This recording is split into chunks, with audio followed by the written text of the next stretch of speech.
Sudah terlihat jelas, Salma? Sudah Salwa. Oke. Sebelumnya, Assalamualaikum warahmatullahi wabarakatuh. Kami dari kelompok 6 ingin mempresentasikan tentang mengenai tindak pencucian uang, ancaman serius bagi stabilitas ekonomi dan keamanan nasional. Berikut untuk anggotanya yaitu saya sendiri, Salwa Salsabila Putri Prasetyawan, dan Saya Salma Salsabila Putri Prasetyawan. kami akan mempresentasikan judul makalah kami, yaitu tabel kontennya. Bab 1 ada di rumusan pendahuluan, yaitu ada rumusan masalah, tujuan penelitian, manfaat penelitian. Di sini ada kedua ada tinjauan pustaka, ciri-ciri TPPU, tindak pidana asal, modus operandi TPPU. Ketiga ada pembahasan upaya pemberantasan TPPU, kendala TPPU di Indonesia. Bab 4 ada di penutup, kesimpulan, saran, tindak pidana pencucian uang. Untuk bab pertamanya masuk di pendahuluan, rumusan masalah, tujuan penelitian, manfaat penelitian. Latar belakangnya yaitu tindak pidana pencucian uang. TPPU merupakan kejahatan serius yang merugikan berbagai pihak. Kejahatan ini tidak hanya merugikan negara dari sisi hilangnya pendapatan pajak, tetapi juga berdampak negatif terhadap stabilitas ekonomi dan keamanan nasional. Uang hasil kejahatan seringkali dimasukkan kembali ke dalam sistem keuangan legal untuk menyembunyikan asal-usulnya dan seolah-olah berasal dari kegiatan yang sah. Selain itu, TPPU juga dapat menjadi sumber pendanaan bagi organisasi kriminal dan teroris dengan uang hasil kejahatan yang bersih. Organisasi tersebut dapat memperkuat jaringan membeli senjata dan merencanakan aksi kejahatan yang lebih besar. Untuk rumusan masalahnya berdasarkan latar belakang yang telah dipaparkan sebelumnya, berikut adalah rumusan masalah dari makalah ini. Pertama, apa definisi dan tipologi TPPU? Kedua, apa dampak TPPU bagi perekonomian dan stabilitas nasional? Ketiga, bagaimana modus operasi TPPU di Indonesia? Keempat, bagaimana upaya penegakan hukum dalam menangani TPPU di Indonesia? Kelima, ada bagaimana strategi yang tepat untuk meningkatkan efektivitas pemberantasan TPPU di Indonesia. Kita masuk di bagian tujuan penelitiannya. Memahami definisi TPPU secara komprehensif berdasarkan hukum nasional dan internasional. Menganalisis dampak TPPU terhadap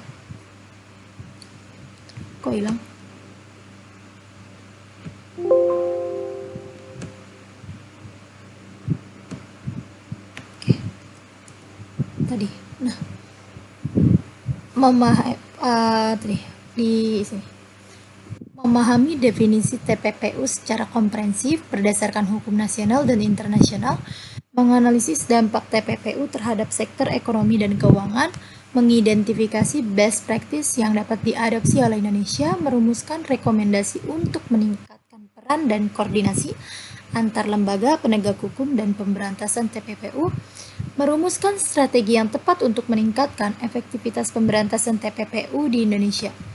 Manfaat penelitian kami yaitu dari akademisi memperkaya pengetahuan tentang TPPU khususnya di Indonesia, melalui pemerintah dan lembaga penegak hukum memberikan masukan untuk penyempurnaan regulasi dan strategi pemberantasan TPPU, dari masyarakat meningkatkan pemahaman tentang TPPU dan bahayanya, untuk pelaku usaha meningkatkan kesadaran tentang resiko TPPU dan pentingnya menerapkan kepatuhan terhadap regulasi TPPU, untuk investor meningkatkan kepercayaan investor terhadap iklim usaha di Indonesia.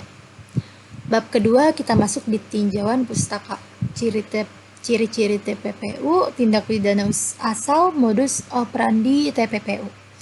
Pengertian tindak pidana pencucian uang TPPU. Tindak pidana pencucian uang adalah kegiatan ilegal yang melibatkan proses atau aktivitas untuk menyembunyikan atau mencuci asal-usul dana yang diperoleh dari kegiatan ilegal agar tampak sah secara hukum. Tindakan ini seringkali dilakukan untuk menghindari deteksi oleh otoritas dan untuk memungkinkan pelaku kejahatan memanfaatkan hasil kejahatannya tanpa menimbulkan kecurigaan. Definisi dari TPPU menurut UU Nomor 15 Tahun 2002.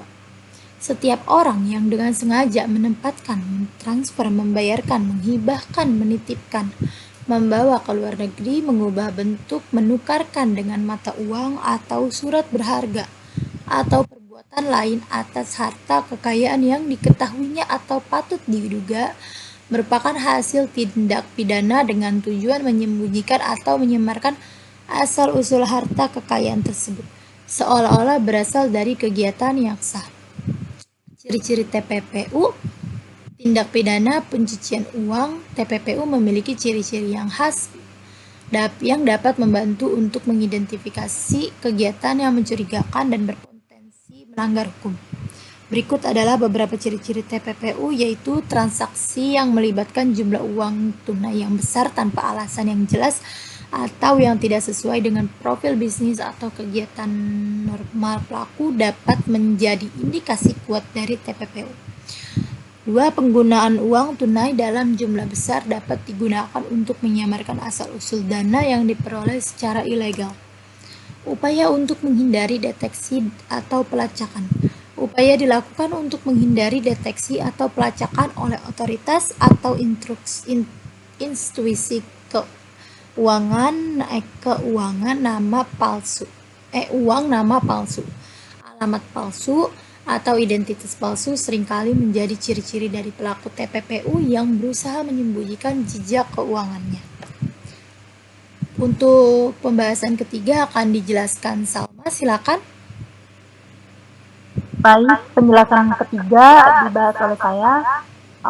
Jadi di pembahasan ketiga ini ada upaya pemberantasan TPPU, kendala TPPU di Indonesia. Boleh dilanjut? Pembahasannya upaya pemberantasan tindak pidana pencucian uang TPPU di Indonesia dilakukan secara serius oleh berbagai lembaga dan instansi terkait. Unit UK mengatasi ancaman pencucian uang yang dapat merusak integritas sistem keuangan dan keamanan nasional.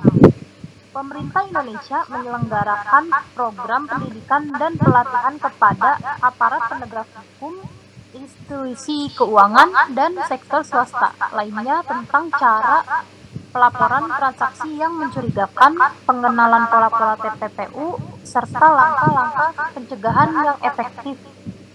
Hal ini bertujuan untuk meningkatkan kesadaran dan keterampilan dalam menghadapi ancaman pencucian uang. Boleh dilanjut?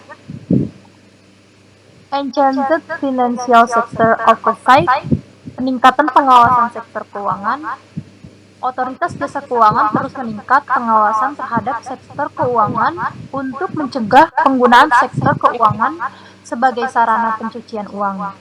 Penerapan prinsip-prinsip Know Your Customer, KYC, dan Anti-Money Laundering, AML. Di sektor keuangan juga diperkuat untuk mengurangi resiko TPPU. Melalui berbagai upaya ini, diharapkan efektivitas pemberantasan TPPU di Indonesia dapat terus ditingkatkan. Boleh dilanjut? Kemudian ada penutupan kesimpulan saran tindak pidana pencucian uang.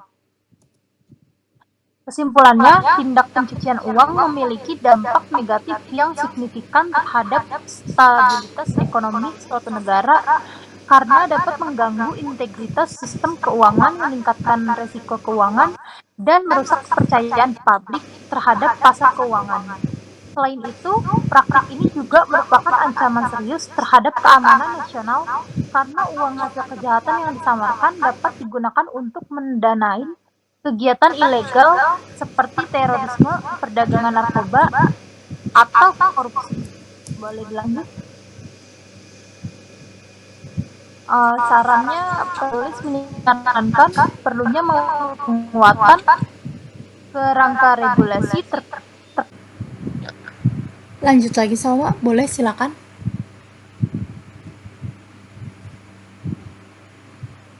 kemudian Kemudian sarannya, penulis menyarankan perlunya penguatan kerangka regulasi terkait pencegahan dan pemberantasan tindak pencucian uang. Regulasi yang lebih ketat dan efektif harus diterapkan untuk mempersempit celah bagi pelaku pencucian uang. Selain itu, penegakan hukum yang lebih tegas dan efisien juga diperlukan untuk menindak para pelaku pencucian uang dengan hukuman yang sepadan. Boleh dilanjut. Sudah selesai untuk Oh, dari kami, baik. ya. Untuk Uh, kami nah, ya. untuk kami sudah cukup. Sekian dari kelompok 6. Saya Salsabila Putri Prastiawan dan saya sama Salsabila Putri Prastiawan mengucapkan terima kasih. Maaf bila ada salah kata atau pengucapan. Wassalamualaikum warahmatullahi wabarakatuh.